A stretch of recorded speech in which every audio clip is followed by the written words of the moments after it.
welcome to my speed build. Today I'm building Neverleaf Lodge, which is a small, but not tiny living small, but small cottage as you saw in those intro shots.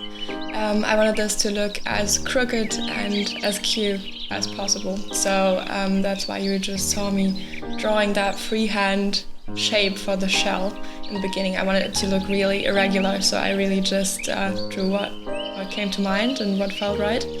And then I put those tiny second, and in a few seconds I'm going to put a third story as well, because I wanted those roof details. You can see me tempering with the roof right there.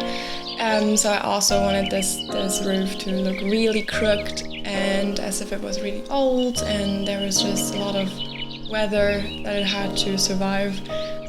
So I'm using lots of different roof pieces here to build this kind of a little crazy roof. I actually made things a little hard on myself there, because using this kind of freehand technique, I accidentally built this whole house at an angle.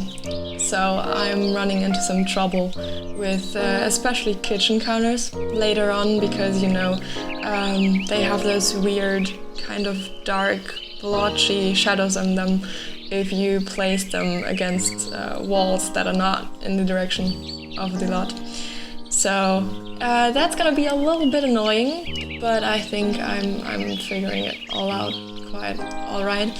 I originally had planned to make this house even more overgrown. I was inspired by this painting I saw on YouTube a couple weeks ago, which this artist did on Procreate. I'm gonna see if I can link it because it's incredibly beautiful.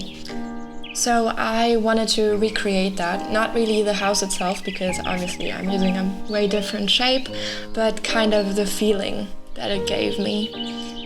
So originally I had planned to use the tool mod to rotate some bushes and make them look like they're actually growing from the roof. That didn't really work though.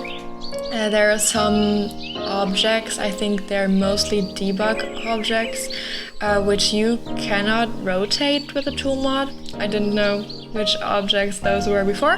Now I do know, it's all of the ones I wanted to use, so that didn't seem to be possible. So I resorted to using those little grass patches that we have in the catalog, which are from Get Together, I think. So I used those and placed them on the second story, so I could raise them up from there so they wouldn't be visible when you try to look into the first story. So I think the build is fully usable. I also play tested it. Here you can actually see me placing those windows.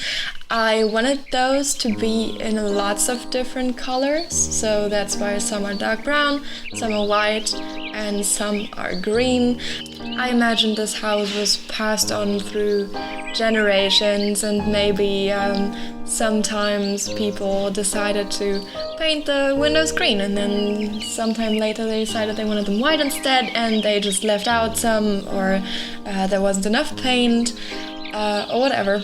So during building I imagined this house to right now belong to this young couple who inherited it from one of their families, and that they just really loved it for what it was. I didn't think they would have the money to renovate it, and also that they just loved how close to nature it felt, and this kind of askew style of the whole thing. So that's why I decided to do it that way.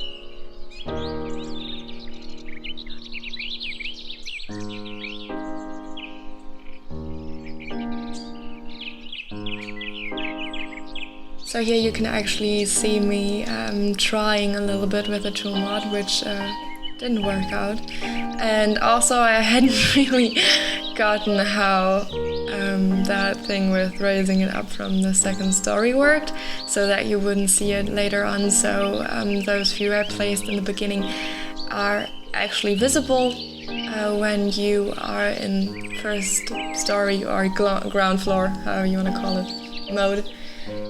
So yeah, sorry about that. I thought it's still absolutely playable, so I guess you could change that if it bothers you.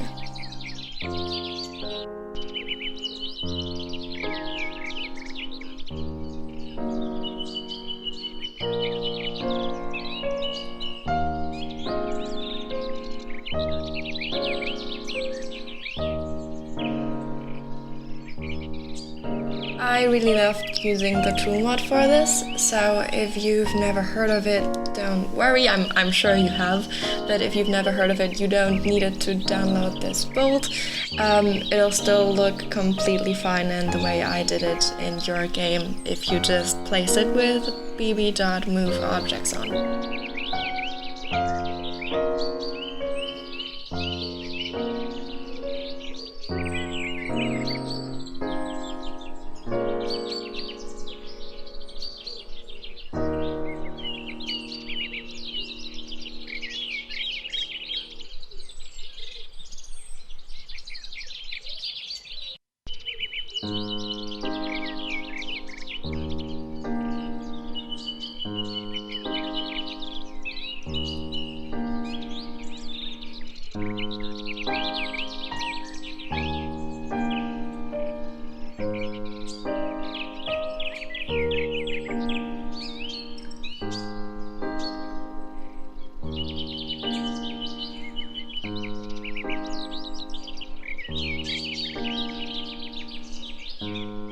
And as you can see, I really did go all out with the overgrowingness in this build. So there's just plants going up those walls and growing on the roof, as I said before. I also didn't really restrict myself in using packs or not using certain packs. I kind of tried to keep it simple, but I'm not too good at that, I guess. So I hope from watching this you can tell if it's fine if you don't have some of the packs. I think the ones I definitely used and would be hard to replace are Get Together, obviously, and also Eco Lifestyle, Laundry Day, I guess, and Island Living for those beautiful, beautiful wallpapers. That painted wood right there, I love that.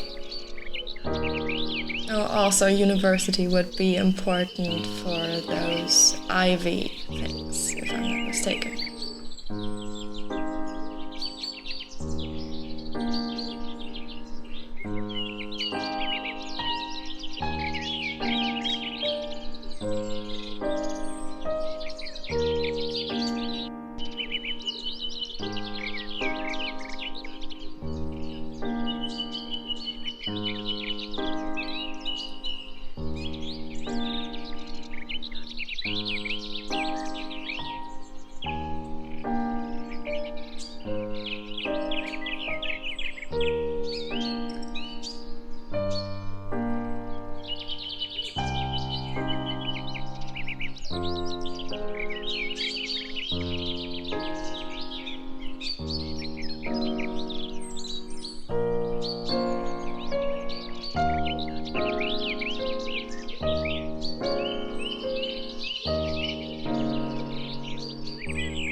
About the landscaping, I really try to just keep it as random as possible for it to look really overgrown and natural. So I'm kind of placing things at random here, and I also put a lot of flowers just for that fairy tale cottagecore look.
So, if I remember correctly, the outside of the build is actually completely usable off the grid. I kind of scrapped that on the interior, but if you wanted to use this as an off-the-grid lot, you could just leave the outside as is and redecorate the inside. Basically, take out the few items that use electricity in there. About this little farming planting area, I kept forgetting to put those little beehive things from Eco Lifestyle in there. I also didn't remember during filming, so I put those in afterwards. They are in there now. I think you might... No, I think I actually did that after the screenshots as well. So yeah, just know that those are in there now as well.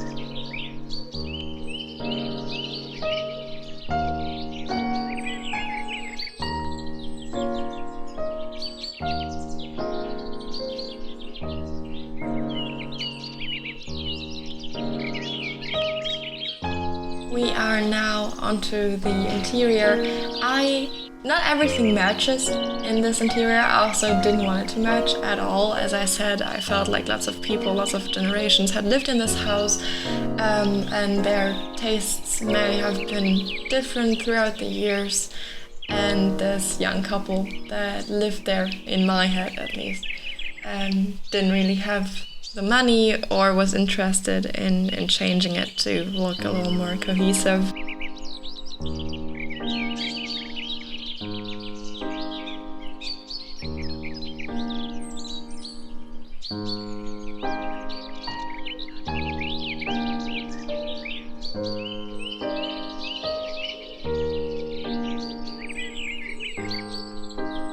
I wanted the interior to feel quite cluttered, but not too much. I also thought you could use this as a vacation home, basically. So not as an actual vacation home, but I thought the people that lived here might come on weekends in the summer and just enjoy being so close to nature for that time, but maybe had some kind of apartment or home in the city during their actual working days.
So that bench that I just placed actually won't be usable as a dining space because it doesn't snap to the table like the chairs do, but I thought 4 chairs should be more than enough for the Sims that would eat there, so I hope that's fine.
So that's the end of the speedboat. Thank you so much for watching. I hope you enjoyed and see you next time.